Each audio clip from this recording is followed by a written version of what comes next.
बलिदानाचा त्या तिरंग्यात पाहावा, उत्साह देश प्रेमाचा अंगी संचारावा. रंग बलिदानाचा त्या तिरंग्यात पाहावा, उत्साह देश प्रेमाचा अंगी संचारावा. जय घोष भारताचा आसमंती गुंजावा, जय घोष भारताचा आसमंती गुंजावा.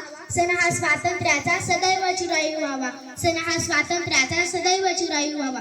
सन्माननीय अध्यक्ष, पूज्य गुरुजन वर्ग, कार्यक्रमास उपस्थित मान्यवर व येथे जमलेले माझे विद्यार्थी मित्र, आज 15 ऑगस्ट आपला भारत देशाचा स्वातंत्र्य दिन आपण साजरा करत आहोत. हा दिवस आपल्या सर्वांसाठी खूप अनमोल आहे, हे आपण कधीच विसरू शकत नाही. आपल्या भारत देशावर 150 वर्ष इंग्रजांनी राज्य केले. या 150 वर्षात भारतीयांनी खूप शोषण केले. आपला भारत देश स्वातंत्र्य होण्यासाठी अनेक शूरवीरांनी आपल्या प्राणाची आहुती दिली आणि अखेर इंग्रजांच्या गुलामगिरीतून आपला भारत देश मुक्त होऊन आपण स्वतंत्र भारताचे नागरिक बनलो.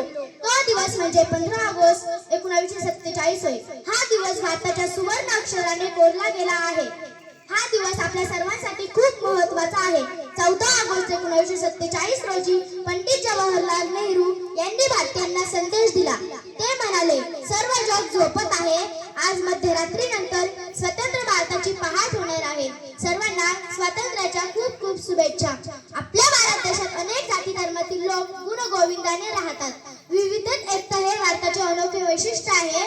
म्हणून मला म्हणावेसे वाटते, सुंदर है जग में सबसे नाम भी न्यारा है, सुंदर है जग में सबसे नाम भी न्यारा है. जहाँ जाति भाषा से बढ़कर देश प्रेम की धारा है, जहाँ जाति भाषा से बढ़कर देश प्रेम की धारा है.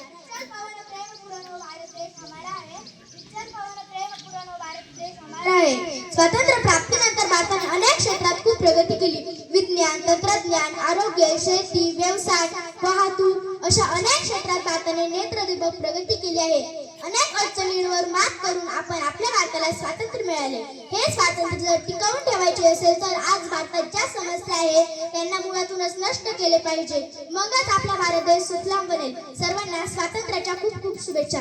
शेवटी मला म्हणावेसे वाटते, स्वातंत्र्याचा ध्वज फडकतो सूर्य तळपती प्रगतीचा, स्वातंत्र्याचा ध्वज फडकतो सूर्य तळपती प्रगतीचा. भारतभूमीच्या पराक्रमाला माझा मानाचा मुजरा. धन्यवाद.